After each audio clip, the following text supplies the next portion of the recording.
നമസ്കാരം. 2018 മാർച്ച് മാസം 22-ാം തീയതി രാത്രി വെച്ചുച്ചിറ പോലീസ് സ്റ്റേഷനിലേക്ക് ജെയിംസ് ജോസഫ് എന്ന് പറയുന്ന ഒരാൾ എത്തുന്നു. അദ്ദേഹത്തിൻ്റെ ഭാര്യ മരിച്ചതാണ്. 2017 ആണ് അദ്ദേഹത്തിൻ്റെ ഭാര്യ മരണപ്പെടുന്നത്. അദ്ദേഹം നേരെ പോലീസ് സ്റ്റേഷനിലേക്ക് കയറി ചെല്ലുന്നു. പോലീസ് സ്റ്റേഷനിലേക്ക് കയറി ചെന്ന പാടെ എന്താണ് കാര്യം എന്ന് അന്വേഷിക്കുന്നു. അപ്പോൾ അദ്ദേഹം പറയുന്നു, സാർ, എൻ്റെ മകളെ കാണുന്നില്ല. മകൾ രാവിലെ അമ്മായിയുടെ വീട്ടിലേക്ക് പോകാനെന്ന് പറഞ്ഞ് ഇറങ്ങിയതാണ്. ആ മകൾ ഇതുവരെ അവിടെ എത്തിയിട്ടില്ല. അപ്പോൾ അവിടെ നിന്ന് അമ്മായി വിളിച്ചിരുന്നു. എൻ്റെ സഹോദരിയാണ്. അപ്പോൾ അമ്മായി വിളിച്ചിരുന്നു. വിളിച്ച സമയത്ത് പറഞ്ഞു, മകൾ ഇതുവരെ എത്തിയിട്ടില്ല, ജസ്ന എന്നാണ് പേര്, എത്തിയിട്ടില്ല എന്നുള്ള കാര്യം പറയുന്നു. അപ്പോൾ അതുകൊണ്ട് മകളെ ഫോണിൽ വിളിക്കാൻ, മകൾ ഫോൺ വീട്ടിൽ വെച്ചിട്ടാണ് പോയത്. അപ്പോൾ അതുകൊണ്ട് തന്നെ വിളിച്ചാലും അറിയുന്നില്ല ഒന്നും. അങ്ങനെ അങ്ങനെ ഒരു പരാതി ഇവിടെ നൽകാൻ വേണ്ടിയിട്ടാണ്, മകളെ കാണുന്നില്ല എന്ന് പറഞ്ഞൊരു പരാതി നൽകാനാണ് ഞാൻ ഈ സ്റ്റേഷനിലേക്ക് വന്നത് എന്ന് അവിടുത്തെ സ്റ്റേഷൻ ഹൗസ് ഓഫീസറോട് കാര്യം പറഞ്ഞു. അപ്പോൾ തന്നെ അവരൊരു പരാതി രജിസ്റ്റർ ചെയ്തു. സ്വാഭാവികമല്ലേ. അപ്പം മകളുടെ വിവരങ്ങളൊക്കെ അന്വേഷിക്കുന്നു. മകളുടെ പേരെന്താണ്? അത് ജസ്ന എന്നാണ്. അതോടൊപ്പം മകളുടെ എത്ര വയസ്സായി എന്ന് ചോദിക്കുന്നു. മകൾക്ക് 20 വയസ്സ് പ്രായം ഉണ്ട് എന്ന് പറയുന്നു. അപ്പോൾ മകളുടെ പ്രായവും അതോടൊപ്പം തന്നെ മകളെ കണ്ടാൽ അറിയാവുന്നത് എങ്ങനെയാണ് തുടങ്ങിയ വിശദ വിവരങ്ങളെല്ലാം ചോദിച്ച് പോലീസ് പെട്ടെന്ന് തന്നെ ഒരു പരാതി ഫയൽ സ്വീകരിക്കുകയും FIR ഇടുകയും ചെയ്തു. പൊയ്ക്കോളൂ, ഞങ്ങൾ അന്വേഷിച്ചിട്ട് ബാക്കിയുള്ള വിവരം പറയാം എന്നവർ പറയുകയും ചെയ്തു.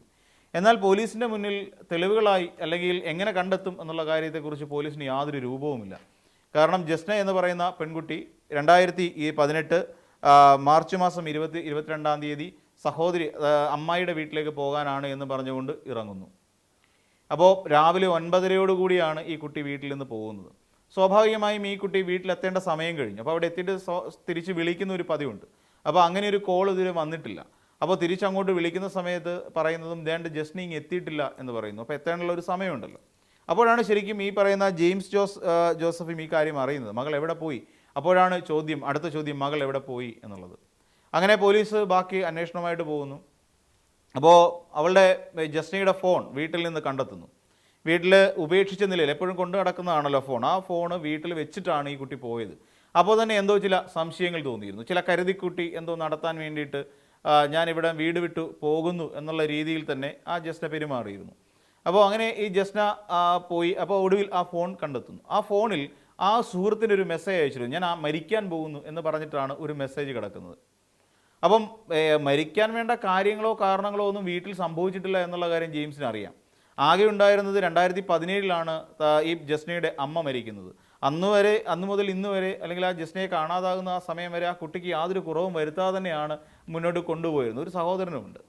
അപ്പോൾ അങ്ങനെ വന്ന സാഹചര്യത്തിലാണ് പെട്ടെന്ന് ഈ കുട്ടി ഇറങ്ങി പോകുമ്പോൾ സ്വാഭാവികമായും സംശയം ഉണ്ടാകാം എന്ത് സംഭവിച്ചു എന്നുള്ളത്. അപ്പോൾ അങ്ങനെ ഈ സുഹൃത്തുവിനെ പോലീസ് കോൺടാക്ട് ചെയ്യുന്നു. അങ്ങനെ സുഹൃത്തുമായി പോലീസ് സംസാരിച്ച് കഴിയുമ്പോൾ ആ മൊഴിയിലും വലുതായിട്ട് അറിയപ്പെടാനൊന്നും കാര്യങ്ങളൊന്നുമില്ല, പ്രത്യേകിച്ചൊന്നും അറിയാനില്ല. കാര്യം ഇങ്ങനെ ഒരു മെസ്സേജ് അയച്ചു, വേറെ ഡീറ്റെയിൽ അറിയില്ല, ആ ജസ്ന എവിടെ പോയി എന്നറിയില്ല. പിന്നീട് പോലീസ് CCTV കേന്ദ്രീകരിച്ച് അന്വേഷണം നടത്തി. അപ്പം CCTV കേന്ദ്രീകരിച്ച് നടത്തിയ അന്വേഷണത്തിൽ ആ കുട്ടി എരുമേലിയിൽ നിന്നും മുണ്ടക്കയത്ത് എത്തിയിട്ടുണ്ട്. പിന്നീട് ഈ CCTVയിൽ എങ്ങും ഈ കുട്ടിയെ കണ്ടെത്താനും കഴിഞ്ഞിട്ടില്ല എന്നുള്ളതാണ് പോലീസിന് കിട്ടുന്ന ഒരു വിവരം.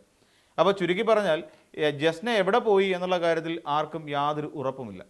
എന്നാൽ ഇനി മരണപ്പെട്ടോ എന്നും അറിയില്ല. നിലവിൽ ഇപ്പോൾ നമുക്കറിയാവുന്ന പോലെ ഒരു മിസ്സിംഗ് കേസ് ഫയൽ ചെയ്യപ്പെട്ട് കഴിഞ്ഞിരിക്കുകയാണ്. സ്വാഭാവികമായും മിസ്സിംഗ് കേസ് ആയി കഴിയുമ്പോൾ അല്ലെങ്കിൽ ഒരു അജ്ഞാത മൃതദേഹം കണ്ടു കഴിഞ്ഞാൽ സ്വാഭാവികമായിട്ടും ഈ പറയുന്ന മിസ്സിംഗ് കേസുകൾ എവിടെയൊക്കെ ഫയൽ ചെയ്തിട്ടുണ്ടോ അതുമായി ബന്ധപ്പെട്ട് മാച്ചിങ് ആണോ എന്നുള്ള കാര്യം പരിശോധിക്കും. പരിശോധിച്ചതിന് ശേഷം മാത്രമാണ് ഒരുപക്ഷെ കേസ് മുന്നോട്ട് കൊണ്ടുപോവുക. അതാരാണ് മരിച്ചത് എന്ന് ഈ മിസ്സിംഗ് കേസുമായിട്ട് മാച്ച് ചെയ്ത് നോക്കും. അങ്ങനെ ഒരു അജ്ഞാത മൃതദേഹങ്ങളൊന്നും കണ്ടതിൽ നിന്നൊന്നും ഈ പറയുന്ന കുട്ടിയെ കണ്ടെത്താൻ കഴിഞ്ഞിട്ടില്ല. അങ്ങനെ പോലീസ് നിരന്തരം അന്വേഷണം നടത്തിക്കൊണ്ടേയിരുന്നു. ആ അന്വേഷണം കഴിഞ്ഞു. ഒടുവിൽ ഈ അന്വേഷണവുമായി ബന്ധപ്പെട്ടുകൊണ്ട് ആദ്യം ലോക്കൽ പോലീസ് അന്വേഷിച്ചു. ആ ലോക്കൽ പോലീസിൻ്റെ അന്വേഷണത്തിൽ ഈ പറയുന്ന CCTV ദൃശ്യങ്ങൾ മാത്രമാണ് ആകെ കണ്ടെത്തിയത്.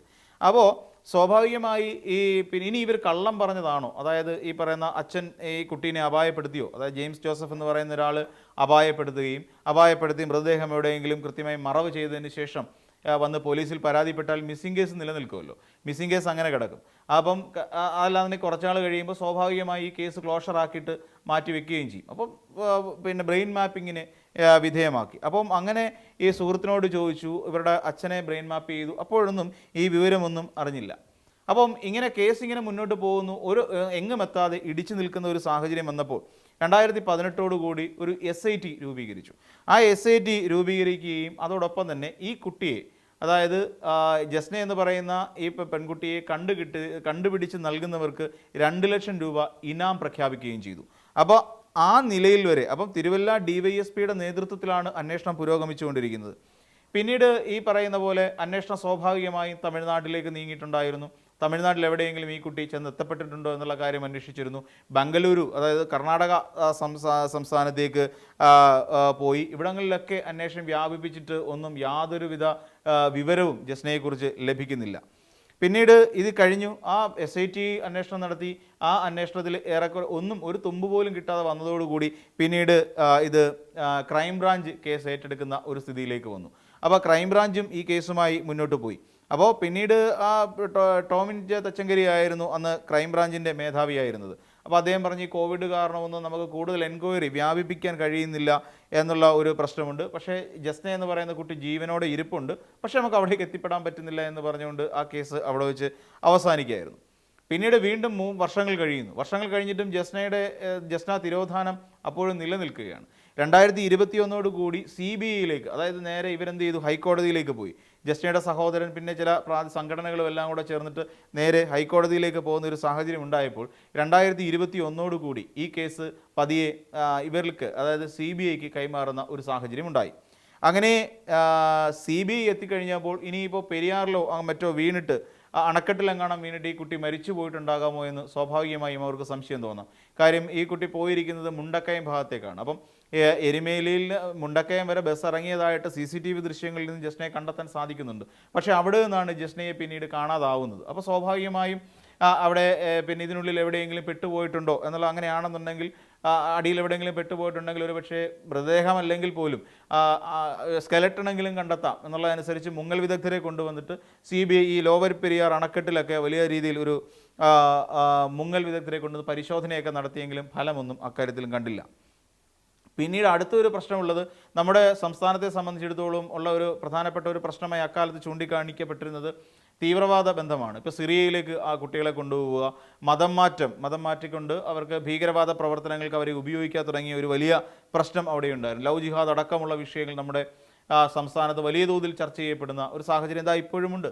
അപ്പോൾ അതുകൊണ്ട് തന്നെ ഈ മതം മാറ്റ കേന്ദ്രങ്ങളിലേക്കുള്ള അന്വേഷണവും വ്യാപിപ്പിച്ചു.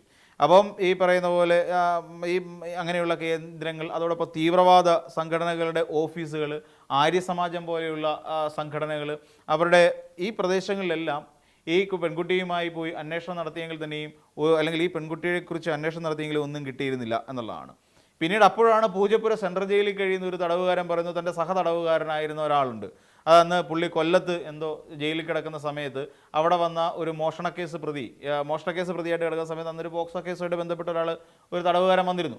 അയാൾക്ക് ജസ്നയെക്കുറിച്ച് വിവരങ്ങൾ അറിയാം എന്നൊരു, അപ്പം എവിടെ നിന്നാണ് ഓരോ വിവരവും കിട്ടേണ്ടത് എന്നുള്ളതിനെക്കുറിച്ച് പോലീസ് ഇങ്ങനെ ജാഗരൂകരാണ്. അപ്പോഴാണ് ഈ പൂജപ്പുര സെൻട്രലിൽ കിടക്കുന്ന ഈ തടവുകാരൻ ഇങ്ങനെ ഒരു കാര്യം പറയുന്നത്. തൻ്റെ ഒരു സുഹൃത്തായ തടവുകാരൻ ഈ കാര്യം അറിയാം എന്ന് പറയുന്നു. ഏറ്റവും ഒടുവിൽ അയാളെ തപ്പി പോലീസ് പോകുന്നു. അങ്ങനെ CBI അയാളെ തപ്പിച്ചെല്ലുന്ന സമയത്തും അയാൾക്കും ഇതിനെക്കുറിച്ച് കൂടുതലൊന്നും അറിയില്ല, അയാൾ വെറുതെ പറഞ്ഞാണ് എന്നുള്ള നിലയിൽ പോലീസ് കാര്യം മനസ്സിലാവും. മൊഴിക്കകത്ത് യാതൊന്നുമില്ല എന്നുള്ളതാണ്.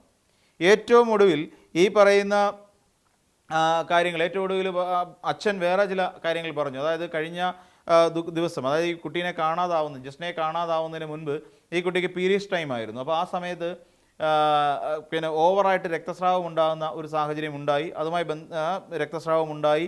അതും അങ്ങനെയുള്ള ചില വസ്ത്രങ്ങൾ വീട്ടിൽ കിടപ്പുണ്ട് എന്ന് അടക്കം കൊണ്ടുവന്ന് കാണിച്ചു. അപ്പം അവരുടെ ഒരു സംശയം എവിടെയൊന്നും ഈ കുട്ടി പ്രഗ്നൻ്റ് ആയി എന്നുള്ളതാണ്. അപ്പോൾ പ്രഗ്നൻ്റ് ആവുകയും അത് പിന്നീട് അബോർട്ട് ആവുകയും ചെയ്തു എന്ന തരത്തിലായിരുന്നു അച്ഛൻ്റെ ഒരു ഇത്.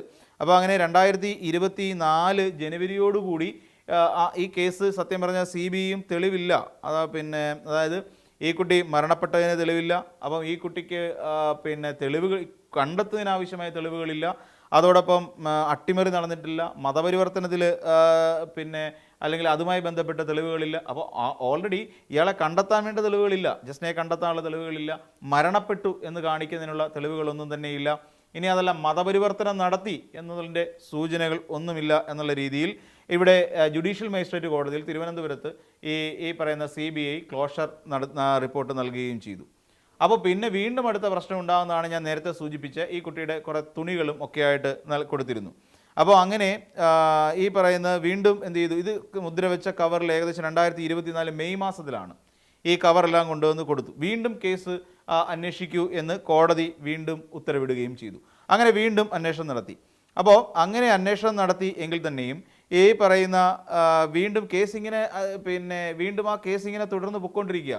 ആ അന്വേഷണം നടത്തി. അപ്പോൾ ഈ പറയുന്ന ഈ സമർപ്പിച്ച തെളിവുകളിൽ യാതൊന്നും കാര്യമായിട്ട് ഉള്ളതായിട്ട് ഒന്നും സി ബിക്ക് മനസ്സിലായില്ല. എങ്കിൽ പിന്നെ സി ബി എന്ത് ചെയ്തു, ഈ ഭാഗത്ത് അതായത് എരുമേലി PWD റെസ്റ്റ് ഹൗസ് കേന്ദ്രീകരിച്ചുകൊണ്ട് ഇപ്പോഴും ഒരു താൽക്കാലിക ഓഫീസൊക്കെ സ്റ്റാർട്ട് ചെയ്ത് അവർ ഈ കുട്ടിയുമായി ബന്ധപ്പെട്ടിട്ടുള്ള വിവരങ്ങൾ അന്വേഷിച്ചുകൊണ്ടിരിക്കുന്ന ഒരു സാഹചര്യം ആണ് ഉള്ളത്. അപ്പോൾ ഈ പറയുന്ന ഈ ബ്ലഡ് പുരണ്ട ഈ ഡ്രസ്സുകളൊക്കെ നൽകി. അപ്പം ഇതൊക്കെ കൊടുത്തു. അപ്പം ഇതുമായിട്ട് ബന്ധപ്പെട്ട് ഇതെല്ലാം ഇതൊന്നും കിട്ടിയിട്ടില്ല എന്നൊക്കെ കോടതിയെ ബോധിപ്പിക്കേണ്ട സ്ഥിതിവിശേഷമൊക്കെ ഉണ്ടായി. അപ്പം ഇങ്ങനെ ഇതെല്ലാം ഈ തെളിവുകളെല്ലാം പരിശോധിച്ചു. മീൻസ് ഇവരുടെ അച്ഛൻ കൊടുത്ത ജെയിംസ് ജോസഫ് നൽകിയ തെളിവുകളെല്ലാം പരിശോധിച്ച് കോടതി പറഞ്ഞു ഇത് അത്ര പെട്ടെന്ന് അവസാനിപ്പിക്കേണ്ട ആവശ്യമില്ല, ഇത് കേസിൻ്റെ എൻക്വയറി കിടന്നോട്ടെ, ഒരു ക്ലോഷർ റിപ്പോർട്ട് ഇനി നൽകേണ്ട ആവശ്യമില്ല എന്നുള്ളത് തന്നെയാണ്.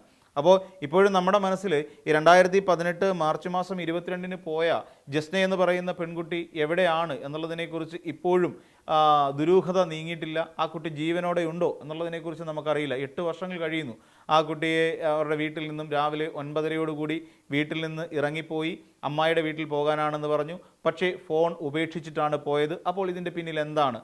ഉത്തരം കിട്ടാത്ത നിരവധി ചോദ്യങ്ങളോട് കൂടി തന്നെയാണ് ജസ്ന എന്ന് പറയുന്ന ആ പെൺകുട്ടി നമ്മുടെ മുന്നിൽ നിൽക്കുന്നത്.